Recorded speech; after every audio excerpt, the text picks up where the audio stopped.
Alright, these questions are all questions from the same person, and it's a really long list of questions, so bear with me. This is going to be the last set of questions that I answered, because it's the last set of questions that I got. You got a significant other? If so, will that person be making an appearance on your videos? No, I do not have a significant other. I wish I had a girlfriend, but I am too socially awkward to have a girlfriend, basically. So yeah, I'm just too nerdy. Are you a cat or a dog person? Do you have any pets? Yes, I'm very much a cat person. And I have 2 cats, and they're both fat, lazy losers. That's all I'm gonna say. What's your favorite color? Orange. Have you traveled? Where was your favorite place to go? Where'd you want to go if you had a chance? So I have traveled. I've been mostly to Ohio and Indiana, where my extended family lives, and I've been to almost all the islands in Hawaii, all the major islands anyway. My favorite place I've been so far was in Kauai, because it's just a beautiful place. It's amazing. I do like the other islands on Hawaii, and I'm actually going to the Big Island soon. To me, they're kind of too touristy. There's not as much nature, and I really like the nature that's in Hawaii. And as for where I would want to go if I had a chance, like I've said, I do want to go to Namibia at some point. And it would be nice to travel the world in general and just kind of experience that. It would also be cool to go to South America. I am maybe going to go to Costa Rica in a couple of years, and I'm looking forward to that. So yeah, Costa Rica or Namibia. Are you playing anything right now? What systems do you prefer? I am not a gamer at all. I'm sorry. Just completely not a gamer. I'm sorry about that. What are your favorite fandoms or genres? Like I said, The Matrix is my favorite movie, and that's technically a fandom, I guess. I also really love Gotham, like I've said. As for genres, like I said, sci-fi and comedy are my favorite. What pieces of fiction changed your life, and how? It's hard to say which ones have changed my life. I guess 1984 was an amazing novel. I know, like, everybody's obsessed with 1984, but amazing novel. And it really gives, like, an insight into how authoritarian systems work. And then also, like I said, like, Les Miserables. I can't pronounce that, sorry, because of, like, not only the story and the historical setting, but also all the philosophical implications. So I guess those are the ones that are closest to changing my life. If you could debate anyone on YouTube, who would it be, and what would the topic be? That's really difficult. I think I would like maybe to talk to one of the more right-leaning people, like maybe Hunter Avallone. I don't know, he's the only one I can think of right now, because even though he's right-leaning, like a lot of the right-leaning people I've seen on YouTube are ideologues, unfortunately. But if you're right-leaning, and especially if you have like a different opinion on trans people, like I know there's a lot of right-leaning people who think that transition is not the best way for trans people, and I would like to, if they're open, to other ideas, I would like to try to explain to them why that, at least currently, is the only treatment that's really been proven to work. So yeah, it's like more of the right-leaning anti-SJW people, because, I don't necessarily agree with all those people, but some of them, a few of them are indeed rational, and it would be nice to debate with them. If you could collaborate with anyone on YouTube, who would it be, and what would the title of the video be? I'd say, like, one of the YouTubers I mentioned previously. I forgot to mention Prince of Queens. I'm actually going to do a collaboration with Prince of Queens. He's another one of my favorite YouTubers. Sorry I didn't mention it there, Prince. But as for other people, I would say people like York, people like Jeff Holiday, people like Blair White, people like Shoonhead or Ernie. And as for title, I can't think of something right now. I'm sorry. What's your normal life like outside of YouTube? Well, as I've said, I'm a high school student, but I also play chess. I also build model rockets. I do a lot of reading and independent study on my own. So yeah, what do the people in your normal lives think of your political viewpoints? Do they know? So, I've voiced very few of my political, or at least my anti-SJW viewpoints to other people, and look, a few people in my family know or have heard me mention it, and they've always told me things like I'm being insensitive, or like I'm not really seeing like how sexism, made Hillary Clinton lose or whatever. So yeah, I don't talk about my political viewpoints that much, just because the people around me are not very nice in their responses to me. How and why did you get the name Matthew? Do you prefer Matt or Matthew? What would be your ideal way of trans people acquiring a gender-appropriate name be? So I didn't really have any selection process for picking Matthew. It just popped in my head. I don't really care between Matt or Matthew. You can call me either. I don't really think there's an ideal way of trans people acquiring a gender appropriate name. I would say the only thing is that, when you come out as trans, it's not only difficult for yourself, but it's difficult for the people around you. So I would suggest, though, obviously, I don't think this should be mandated at all. Either you can, sort of masculinize or feminize the name that you already have to make it kind of easier for people to refer to you. I mean, sometimes it might be harder and they'll confuse it with your other name. So it kind of depends, but that might make it more convenient. And then also I've heard of a lot of trans people using the name of what their parents would have given them if they had been born the other sex, which I think is actually really, like, that really makes you have a good compromise with your family, and it kind of gives some significance to the name. So that's a good way of picking a name as well. With me personally, I was born premature, so my parents never had a name for me if I had been born male, but I know a lot of other people do. Again, like, I'm not saying that would necessarily be the ideal way. It's just it's a way with some significance to it. How long since have you started your medical transition? Your voice cracks sometimes, and I think it's adorable. I've gotten so many comments on my voice. It's just crazy. I've just gotten so many comments. Anyway, I've been on testosterone for 4 months now, and I was on hormone blockers, though I know it's not really medically transitioning. I've been on hormone blockers to prep myself for testosterone for 10 months total, 6 months before I started testosterone. What was your experience of dysphoria? What in regards to what did your dysphoria start manifesting? So, it's hard to explain all my dysphoria. I would have to, explain everything really specifically, and I don't really have the time to do that. And it's not really something I want to talk about, because, it's something that's painful for me. But like I've said before, my dysphoria started manifesting when I hit puberty, when I was around 11 or 12. I mean, again, it's difficult to explain dysphoria to anyone who doesn't have it, just because it's a deep, visceral, emotional feeling. I guess the only way I can describe it is that it literally feels like parts of my body don't belong to me. It's just like, why is this happening to me? Why is it there? Why was I born like this? It just feels like so wrong, and it just feels so weird. It's just not natural at all, even though that is the way you're naturally born. It's a very deep, painful, visceral feeling. Anybody who's not trans, if you woke up one day and you're the opposite sex and you had to live in the opposite sex's body for the rest of your life. But yeah, that's the only way I can really describe it. When did you realize you were trans? When did you come out, and how was it received? How are things now? Basically, what was your trans journey? So I touched on this before. I realized when I was trans when I hit puberty around 11 or 12. I came out when I was 16 after years of denying that I was trans to myself. It was received really well, people were really accepting, and now my dysphoria has not changed that much. I mean, I do feel more comfortable, obviously, presenting and living as male, but I just started testosterone, and my voice has been cracking, which I really like, but otherwise, just in terms of my body, I'll have to wait for my dysphoria to leave. I'll have to wait for more changes to come along, which will hopefully happen in the next couple of months. What is your opinion on bottom surgery for FTMs? Have you or are you planning on getting bottom surgery? Okay, yes, definitely I'm planning on getting bottom surgery. I couldn't live without bottom surgery. It's something that I'm pretty dysphoric about. As for the opinions of what the bottom surgery is, it's not that great.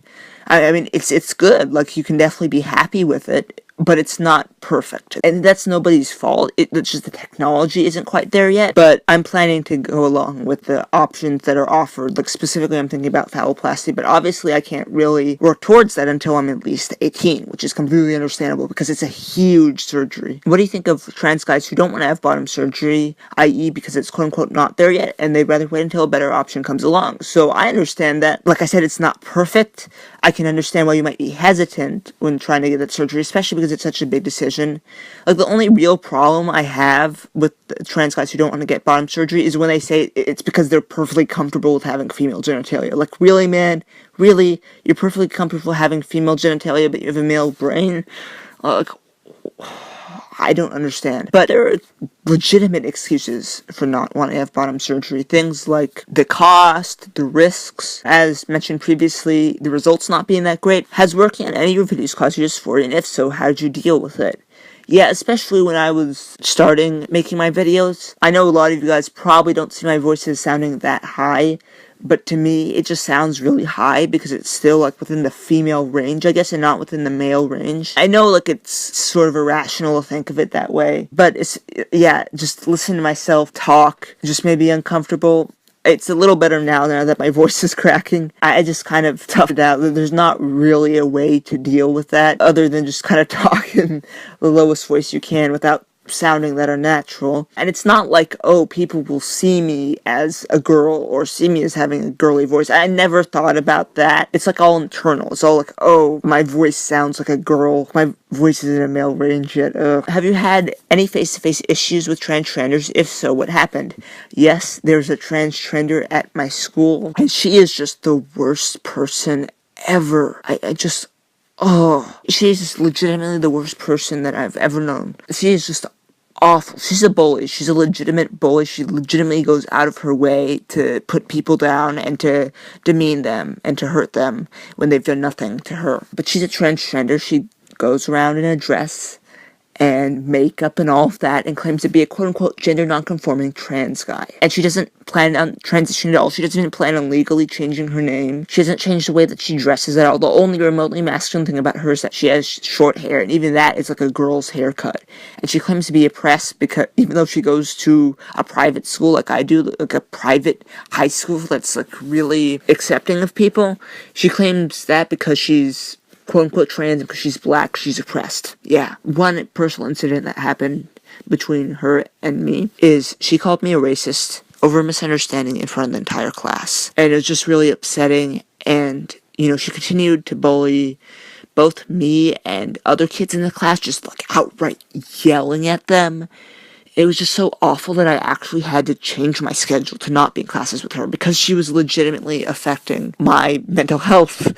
And I didn't feel comfortable speaking in class because she could just get offended by literally anything. That's my experience with face-to-face transgenders. I also did meet a couple of transgenders in the LGBT support group, but they weren't quite as bad. But they were definitely annoying.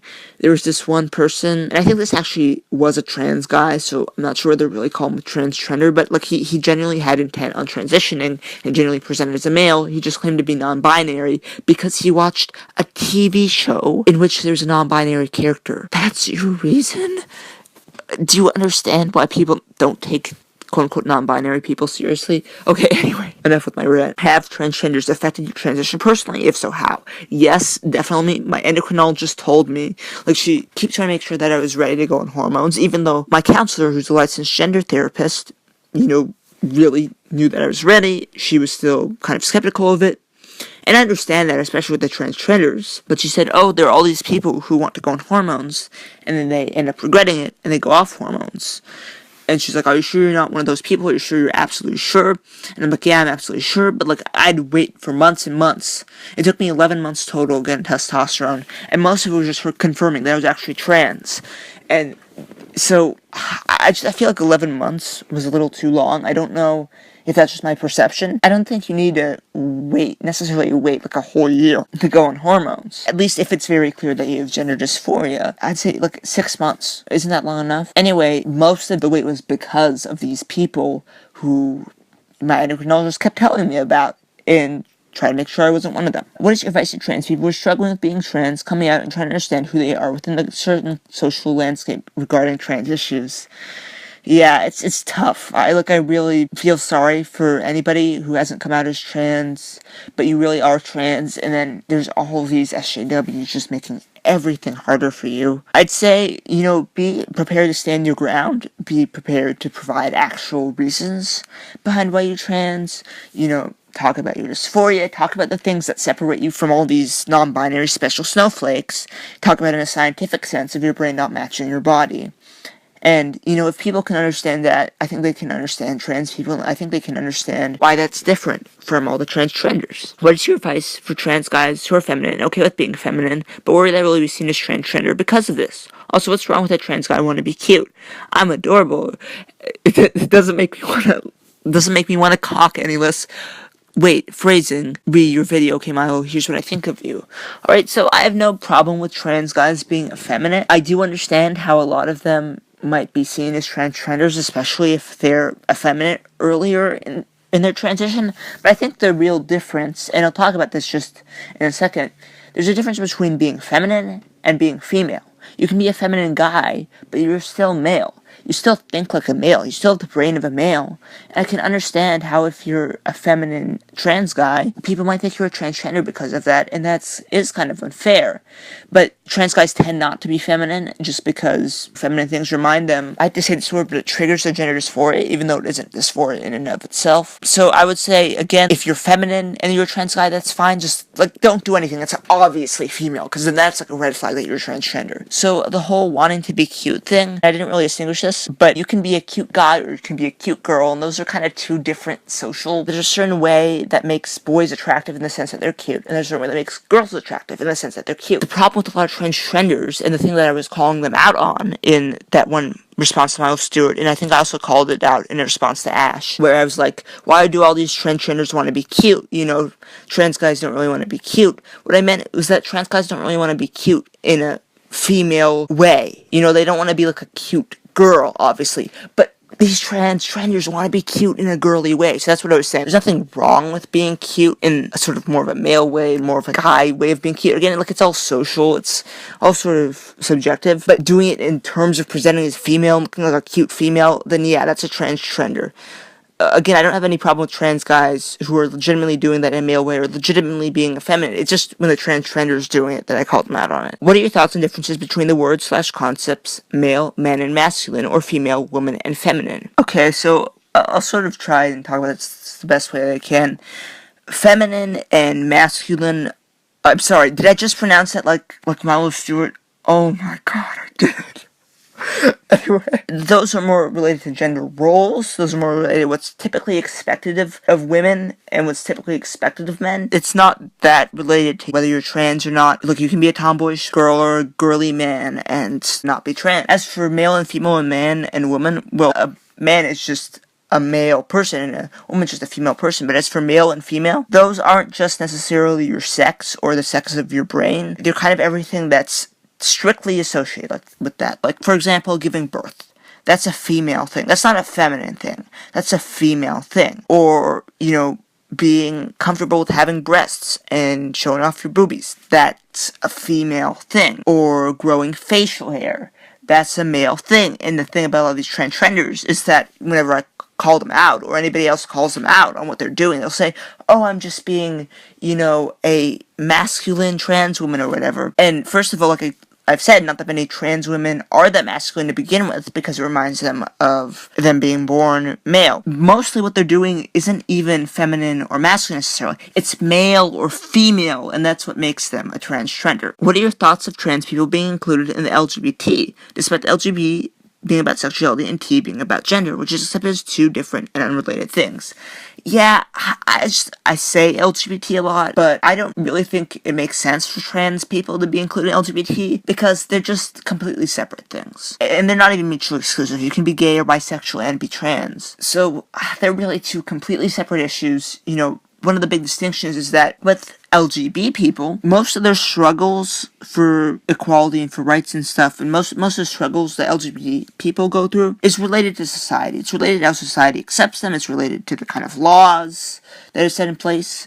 It's related to discrimination. It just has nothing to do really with them being gay or bisexual in and of themselves. Well, with being trans, regardless of whether society accepts you or not, you're gonna have issues. You have a medical condition. You're gonna suffer through that through your whole life. And it's just never gonna go away, and that's a shame. So yeah, they're completely separate things. I do think they're separated. I know there was a Drop the T campaign, which was to drop the T in LGBT, and from what I understood about it, it was kind of there for the wrong reasons. Like, it was the gay people not wanting trans people getting spotlight in the LGBT community, and I can understand their frustration when it comes to transgenders, but from what I understand, these were people who were talking about trans people, not just transgenders, actual trans people. But I do think that the T should be removed from there, and transgender should be considered a completely separate thing. Like, even my therapists and my endocrinologists who know a lot about trans issues and who are actually reasonable about it, they're not total SJWs. they're actual medical professionals, think that it doesn't make any sense that he is on there. You mentioned the trans community. Does this include trans people who are stealth? When I mention the trans community, I know that there's not really a community. Obviously, people have different opinions. Obviously, people are going different ways. It doesn't really make sense to say trans community. But I just kind of by default say it. What I really mean when I say that is trans demographic, trans people. And that would, in that case, include trans people who are stealth or who have basically transitioned to the point where they can live as the opposite sex. And nobody really knows. And that's the goal of transitioning, basically, or at least one of the goals. And that's what I, at some point, hope to be. I don't really talk to many people in person about being trans, but most of the people I know that I'm trans, and maybe when I go to college, hopefully I can be stealth. So yes, I do include trans people who are stealth, because I talk just about trans issues in general. Like, you don't necessarily need to be openly trans, be affected by trans issues if you're trans. How important is it to you that other people, friends, family, community, strangers, anyone really validate a person's gender? Is gender something that needs to be recognized to be valid, or is it something that is entirely internal, or some combination of the two? So I think for genders to be valid, it would need to be something that would be proven in the brain. If somebody is just completely being a dick about it and just like, oh, I don't respect you at all, it's like a genuine trans person, they're just like calling a trans woman he or a trans guy she or something. If that's the case, then you just know they're a bad person and just move on, The people who are important in your life, will try to understand it, will try to be respectful. Even if they don't fully understand it, they'll make a genuine effort. As long as, of course, the trans person is making an effort to pass and trying to make it as convenient as possible as it can be for the people who are getting used to their transition. And like I said, for gender to be valid, it would have to be validated through scientific studies. Obviously, with the whole non-binary thing, I don't understand why medical doctors are performing surgeries and giving non-binary people hormones when there's no evidence that they're actually non-binary, and that's just how they identify. For it to be really valid, it would have to be proven in science, at least when it comes to medical treatment and stuff. You can identify as whatever you want, but I'm not going to really consider that a valid gender, and there's not a third gender anyway, there's still only two genders, but I'm not going to consider that a valid gender combination or whatever until it's actually proven through science. In regards to pronouns, do you think society should call trans people as they ask, / as the person sees themselves, or should society refer to them as they visually appear? FTM, for example, calling a trans man she until their transition is a point that they are visible as a man. Does this apply to people who are not trans as well, not trans men who appear female without intending to? Does this have anything to do with respect towards the person in question?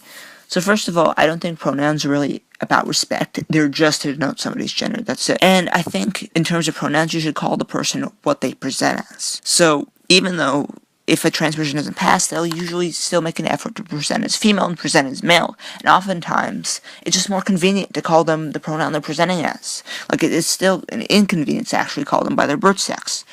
So yeah, I can understand if it's hard, if somebody doesn't really pass, and all you've got to go on is what they ask you to call them, but as long as they present that way, I think it doesn't really make any sense to call them the pronoun of their birth sex, as long as they're presenting as the sex they want to be perceived as. In your own words, what is the definable difference between the words transgender and transsexual, and do you find this difference significant? I don't really find it significant. Transsexual seems to imply that you're in the process of physically transitioning, so first of all, you come out as transgender, and then you transition, and then you can be considered a transsexual, but there's not that much of a difference, because the vast majority of trans people do transition. And the only ones who don't are either people who have some sort of medical excuse for not transitioning, or some cost excuse, or maybe they're afraid of legitimately being discriminated against or being beat up or something if they transition. So the vast majority of transgender people are also transsexuals, so I don't really find it very significant. Should trans men simply be called men post-transition, and may